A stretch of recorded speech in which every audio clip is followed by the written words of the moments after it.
Just over 3 years ago when I started this channel, I had a list of games which I felt were underloved, underappreciated, and certainly not well known enough as being N64 titles that people really should know about. Ever since then I've wanted to get around to this review, but for some reason it's taken me until now to finally get around to it. It's perhaps one of the most requested titles for me to review, and so for this episode I will be covering Body Harvest. Sometimes when I'm writing reviews I can get stuck on where to begin, but in the case of Body Harvest there's no better place to start than its inception, as the game had perhaps the most troublesome development of any game released on the console. It began in 1995, where DMA Design, now known as Rockstar North, pitched a design concept to Nintendo to make a game for its upcoming Ultra 64 console. Nintendo at the time had been trying to secure the best developers to bring their world-class games to the N64. The usual suspects such as Acclaim, GameTech, Midway and LucasArts were all on board, but Nintendo had failed to lock down their biggest targets to deals. Squaresoft, Enix and most notably Capcom all had lukewarm receptions to the limitations of the new cart-based console. Realising their woes, Nintendo themselves turned to smaller, lesser-known studios in a bid to bring a new wave of developers with fresh game ideas and concepts to their 64-bit vision. This leads us back to Scotland, where DMA Design, fresh off the back of hits such as Lemmings, felt that they could be the perfect fit for Nintendo's new vision. They sent Nintendo a design document proposal which was instantly green-lit, and so began one of the most challenging development cycles of gaming history. You may have been expecting this design document to be a multiple-page document, filled with unique concept art, a gripping storyline, some impressive technical specifications of a game engine, but instead, the document was a single piece of paper which featured a giant insect and a demolished car. But Nintendo saw enough potential in this single image to leave the studio to produce their game pretty much uninterrupted for 2 years. This is even more so surprising by the fact that the studio itself had a largely inexperienced team working there. But nevertheless, 2 years later, DMA Design presented their playable build of Body Harvest directly to Nintendo. It was a 3D action game, and personally the best way to describe it was as a primitive 3D sci-fi version of Grand Theft Auto 3. After all, the studio did go on to perfect this 3D open world style with a little known game you may have heard of called Grand Theft Auto 3. Needless to say though, Nintendo were not happy with what they saw. So unhappy in fact that they sent several developers directly from Japan to assist in a total rebuild of the game. Nintendo, realising that the N64 was flopping in Japan, in part due to a lack of RPGs, decided that the game should be reworked into an RPG. However, they were still so interested in the project that they even sent a producer from the Zelda 64 project to help turn this game around. Disheartened but thankful for Nintendo's assistance with the game, DMA Design reluctantly bowed to Nintendo's RPG wishes, and work began to turn the project around to rebuild it as an RPG. The work made slow progress, in part due to the language barrier and difficulty for Nintendo to understand the strong Dundee accent that many of the team had. So much so in fact that a translator was hired to help mediate the conversations and to explain the sci-fi context to Nintendo HQ. Frustrated by the game's slow progress, Nintendo ordered the core team from DMA Design to travel to Japan for 2 weeks to get the project moving along more quickly. Upon their arrival, the team were lined up alongside a table with the Nintendo bosses on the other side. Programmer John White has talked about how the atmosphere was fraught, especially as Nintendo were wanting to redesign the entire game. It was though the creative hub at Nintendo which the rookie DMA Design team found the most interesting in. It said that there were post-it notes covering almost every possible surface of the office, and that all of the design documents for all of the Nintendo games were in the very same room. Unsurprisingly, the DMA Design team didn't really want to share their own design documents with the Nintendo staff. On their return to Scotland though, the team had bad news to welcome them home. Body Harvest was being developed alongside another title called Zenith, and the plug had been pulled on that project. With the team working on Zenith having the option to either become unemployed or join the Body Harvest staff, many reluctantly agreed to change games. John White said trying to motivate the new additions was difficult as tensions grew over the problematic game. Around 10 staff members left the company en masse on the very same day. With the game becoming an utter mess in Nintendo's eyes and unlikely to ever become the RPG masterpiece they desperately wanted on the console, Nintendo pulled out of publishing the project. The game was though finally completed as a free-roaming, third-person RPG shooter, with an enormous amount of vehicles to control, and publishing rights were picked up by Midway in North America and Gremlin in the PAL region. The game landed in North America between Banjo-Kazooie and Nintendo's own Legend of Zelda: Ocarina of Time, and seemed to almost get lost in the mix. Despite mixed reviews of the time, which ranged from it being called awful and others calling it a masterpiece, the game has grown to have a cult following amongst gamers on the console. The story really is a true science fiction classic. The human race was planted on Earth as a food source for their flesh-hungry alien species thousands of years ago, and they visit Earth to harvest their human crop frequently.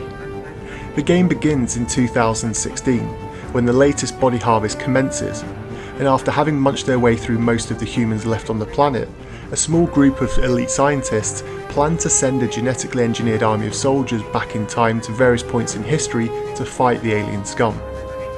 Their space station is attacked, and so a single soldier manages to make it out alive. That soldier is you, the silent hero of the game known as Adam Drake. Your job is to liberate Earth from the horde of aliens, not just in the present, but also in the past and our future. And this really is the game's strongest point. The ability to take Adam across different eras in Earth's history is fantastic, and this not only changes the environments, it also changes how you play the game.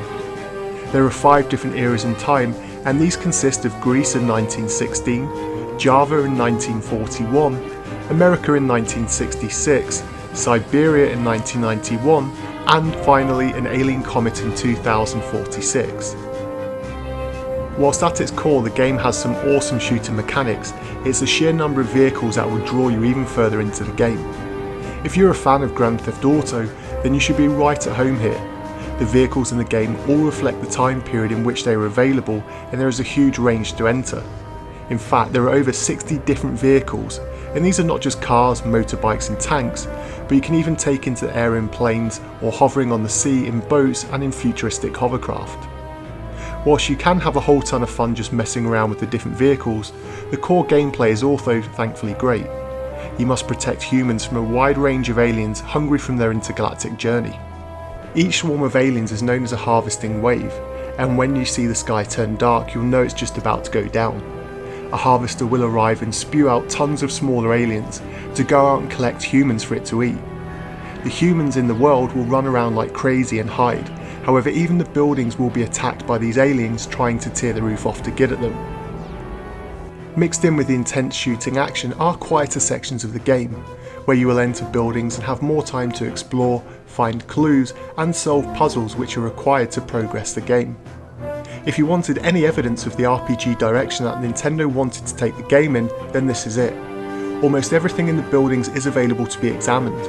Lights can be lit, dimmed, boxes can be opened to find items to aid you in your quest, and townspeople can be spoken to gain vital intelligence. Whilst the puzzles don't require much brain matter, these sections help to draw you further into the game and the plight of the world which you're in.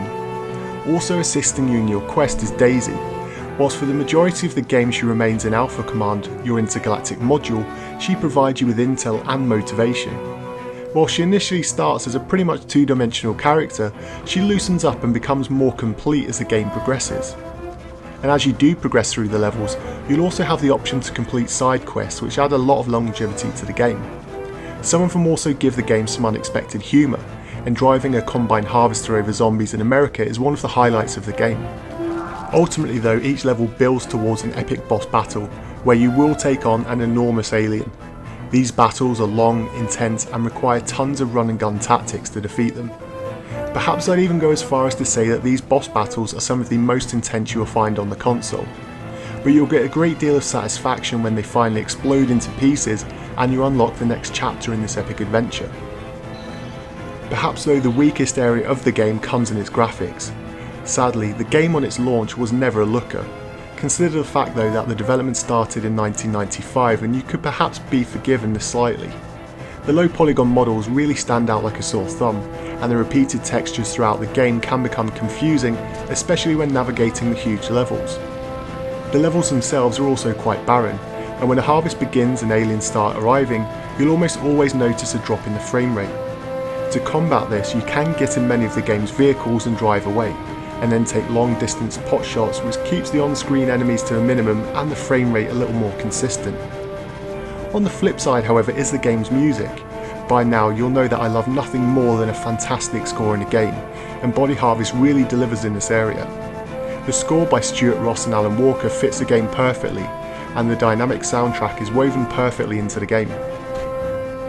If all is quiet, the game eerily whispers music into your ears and subtle piano twinkles echo around you. When the aliens show up, it quickly picks up and a bass-heavy plethora of higher tempo tunes blast out. Once defeated, the game gently mellows out again. Body Harvest is simply up there with the best on the console when it comes to mastering sound design. But in summary, Body Harvest really was a game both ahead of its time and also behind the times when it landed, and that's what makes it quite a unique game on the console. The concept and scope of the game is perhaps one of the biggest projects undertaken on the console, and it was just a taster almost of what direction DMA would take their Grand Theft Auto series in. But on the flip side, the prolonged delays in the development and the interference of Nintendo caused the game to arrive far later than it really should have done, and by this time the game lacked polished and bug testing which hamper the game's overall delivery. If you can look past the blurry visuals and sometimes awkward gameplay, Body Harvest really is a game which will take you weeks to complete. At times it will feel like a chore to play, and sometimes harsh save points will leave you tearing your hair out in frustration.